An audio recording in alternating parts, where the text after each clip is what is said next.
I call it isolating or separating, okay, because we're particularly doing that. And even though it's a hind quarter thing where the hind legs are stepping up and underneath, which is great for teaching young horses balance and awareness of their legs as they've gotten bigger and longer, it's actually also just as much about that front end, not walking forward, not diving in, and not ballooning out.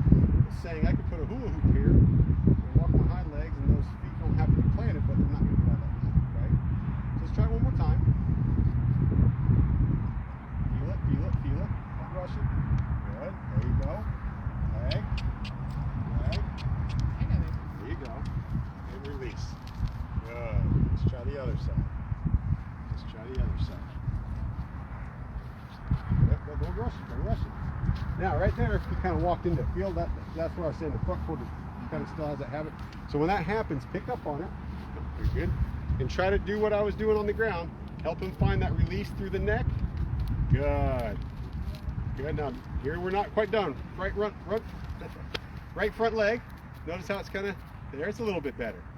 But what I was saying, when we're not there is when that's just kind of doing that, kind of like, sort of plowing through a little bit. I call that walking through the rein. And in that moment, that's where I'm going to let that rein kick up until there's a little bit more balance. The thing to not do is come back here, right above that. Okay? Rush that bend. Make sure your outside's not competing pressure. Here he's walking through it just a little bit. There you go. There you go. Help him find that release. Good. There. Yep. Good. Just right leg only, and I'll come in and support. There, and there, and release. Good. Okay. All right, so what I would have you do outside of that, if you really wanted to say walk away like true blue colt starting exercise, is now no forward motion, no, your reins, they can be somewhat intermediate because you're riding English, but you're not, there's no contact there, right? It's a loose rein, as far as he knows, right? He's not contained any way whatsoever. And then coming out of that forward movement, sliding, how well can you come to a balanced, isolated hind quarter? All right? And what you're doing is you're laying some early tracks there to a lot of stuff, okay? Everything from hip control and flying lead changes to just downward transitions that are more about the energy in your seat, to days where you need to challenge his attention span but tie it back to relaxation. All that stuff comes from these exercises. Not only knowing how to do them and being able to do them, but can you do them with quality? What level of quality? That's the big game that you got to play with these young ones, right?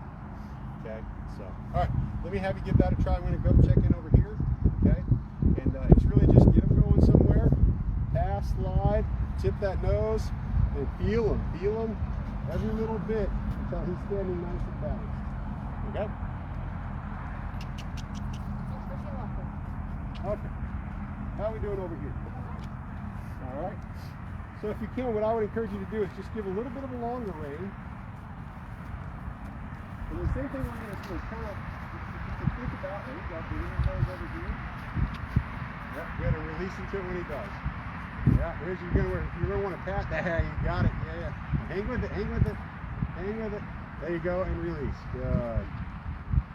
Good. Okay. Good. And so, nothing else, just setting it up. For now that we've got a little bit of better release on the inside of the base of the neck, and you did a great job there passing and sliding that rein. You're too much you took over. You said, if I want more, I got to shorten the rein. That's exactly it. And then release that outside rein. Okay.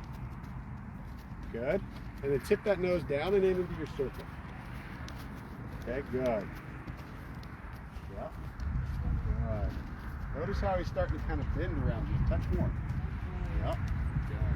You don't jiggle or anything, just set that feel. Good. Okay. Now take that inside and just lift it a little bit. Lift it lightly and hold it.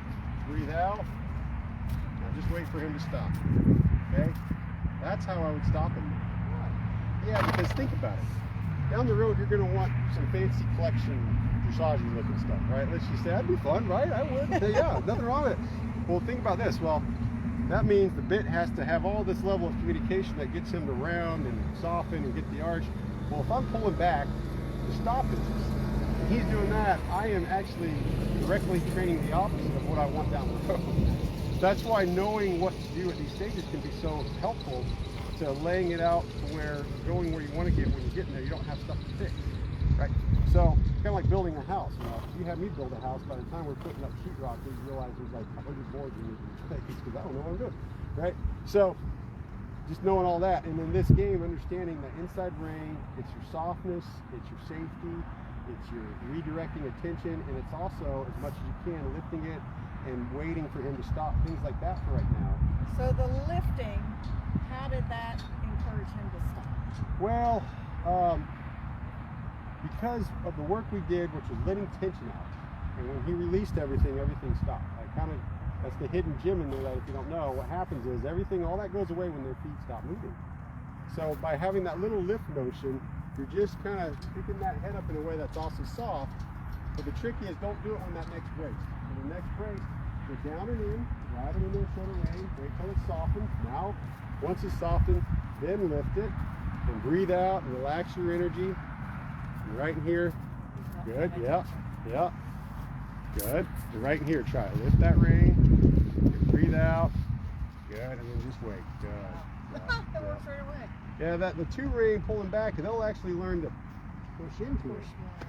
Yeah, exactly. So, all right, from there, the other little habit I would have you do, that's kind of my exercise I'm going to give you right now. As you're riding around, I would encourage you, here's the balance. It's a little tricky. I know you're getting your confidence into riding and your experience back into riding, so I don't want you to feel like you don't have anything, right? So don't go so, yeah, you're doing good. Just hang with it, hang with it, hang with it. There, hang with it. We'll play bumper, not say we're over. Good. Now boost him back that way. 2 legs, ask him to go. Yep, yep. Check, that's that button.